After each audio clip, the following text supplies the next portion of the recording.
Almost every book, newspaper, or thesis written by the scholars of Mohammedan Islam rebuke, defame and insult the West, especially for their imperialism and occupation of Arab and Mohammedan lands, but at the same time glorify their own conquests and find nothing hypocritical with such logic.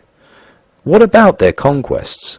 You are absolutely right in labeling their behavior as hypocritical. I must point out to our listeners the following irrefutable facts. It was because of Western imperialism that Arab and Mohammedan lands were introduced to education, sanitation, electricity, running water, democracy, roads, trains, cars, planes, medicine, inoculation, etc., etc. It was also because of Western imperialism that the Arabs were liberated from the yoke of the Mohammedan Muslim Ottoman Empire, and 22 Arab countries that did not exist before were created. It was due to Western imperialism that these peoples rediscovered their past history due exclusively to the archaeological discoveries and research financed and conducted entirely by the West. Now let me compare these positive achievements of the West with what the Mohammedan Muslims contributed towards their conquered peoples and lands. Let us first set the record straight. The Arab conquests during and after the death of Muhammad were not only motivated by the desire to spread Islam, but mainly to acquire territory and wealth. In fact, the spread of Islam was just a byproduct of the conquests. As was true throughout human history, enormous wealth brought with it enormous power. Wealth and power are synonymous, but enormous power also engendered enormous corruption. The Arabs were just as greedy and just as weak as anyone else when faced between the choice of acquiring wealth or staying as good, observant, poor Muslims in the Arabian desert. The Arabs conquered and subjugated other peoples and lands and became just another imperialist power. The same modern Arabs and Mohammedans who condemn European and American imperialism have very conveniently forgotten their own conquests. Unlike all other imperial powers that have ceased to exist, Arab imperialism continues to this day, 1400 years later, in control and in subjugation of peoples and lands that never belonged to them except through conquest and enslavement. The speed with which the Arabs were able to conquer was astounding, and the main reason, especially in what we call today Syria, Iraq, Lebanon, Israel, and Egypt, was because most of these peoples welcomed them as would-be deliverers from the intolerance and subjugation of the Byzantine Christian Empire. Very few of the Arab victories would have been possible had the populace been hostile to them. It is the fact that the Arabs had absolutely no instruments of siege, nor were they adept at such warfare at the very beginning of their conquests. Muhammad started the Arabs on the path of imperialism from the time of the Hijrah in 622 CE with the following allegedly revealed verses. Al-Tawbah 9.5. But when the forbidden months are past, then fight and slay the pagans whenever you find them, and seize them, beleaguer them, and lie in wait for them in every stratagem of war.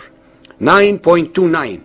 Fight those who believe not in Allah nor the last day, nor hold that forbidden which has been forbidden by Allah and His Apostle, nor acknowledge the religion of truth, Islam, even if they are of the people of the book, Jews and Christians, until they pay the jizya, poll tax, with willing submission and feel themselves humiliated.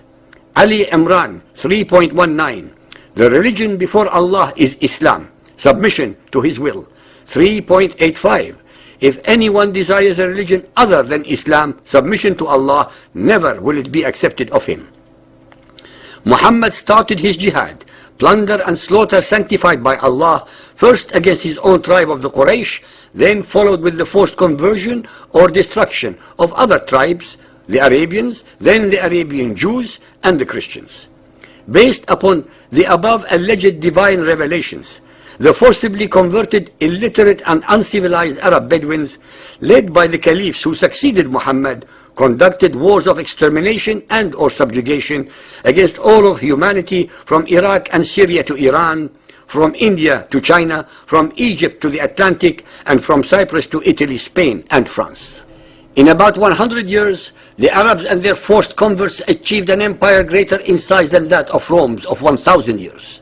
This Arab empire caused the destruction, plunder of wealth and enslavement not only of millions of human beings, but also of temples, religions, civilizations, traditions, cultures, art and languages of the subjugated peoples and nations. The so-called Islamic arts were and are only copies of those of the Byzantine, Sassanid and Indian civilizations. The so-called Islamic civilization is a first-class misnomer, because in reality it should be called the Mawali civilization, since the Arabs had no civilization to contribute to the enslaved peoples.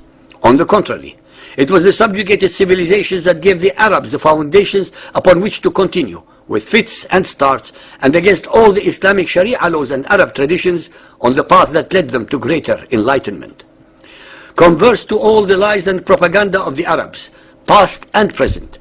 Most of the scientists and luminaries of Islam were actually from among the Mawali, the converted subjugated peoples of Islam, such as the Persians, Syrians, Jews, Christians, Hindus, etc., as the Islamic records themselves assert. Without a shadow of a doubt, Arab imperialism has been the most enduring, the most destructive, and the least useful in the history of the world. This assertion is based entirely on the following indisputable facts. 1. There was no Arab civilization in the area and era of Muhammad. His followers were mostly illiterate and very simple and superstitious nomadic and semi-nomadic people. 2. The Arabs conquered several of the most ancient and established civilizations in the world, plundered them, massacred many, and enslaved and subjugated the remainder. This applies particularly to the Byzantine Empire, which fell more due to Christian infighting than to Arab military prowess. Arab and Islamic imperialism was so total that they forced the conquered peoples to convert to Muhammadan Islam, to lose their religious and cultural identities as well as their language. The Arabs could not and did not contribute anything to them, since they themselves were far inferior culturally, theologically, and intellectually.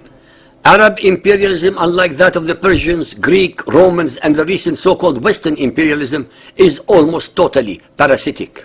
3. Nearly 95% of all so-called Muslim scientists were from among the Mawalis, converts from among the conquered peoples, and not pure Arabs. All of them excelled not because of Muhammadan Islam, but in spite of it, and invariably during periods of history when the conditions were of toleration that allowed Christians, Jews, and others to contribute and cross-fertilize knowledge. It is a given that a human intellect can only thrive under conditions of freedom of thought and the ability to exchange ideas and communication. It can never excel under conditions of theocratic terror, as invariably exists under the Sharia law of Muhammadan Islam. 4. Most of the so-called Islamic science was only built upon the foundations of Greek, Roman, Hebrew, Byzantine, Persian, and Indian knowledge. And had it not been for the translations of these ideas and thoughts by Christians and Jews of the Arabian Empire, Islamic science would not have existed.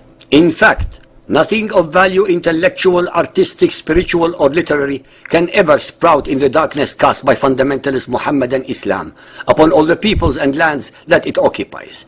Ladies and gentlemen, the most perfect example of the fundamentalist Muhammadan state was that of the Taliban in Afghanistan, a nation of mind-boggling ignorance, of depraved injustice and inhumanity. Human intellect and achievements can only excel in the sunshine of freedoms of thought, religion, politics, literature, art and expression, which Muhammadan Islam abhors, avoids, and detests.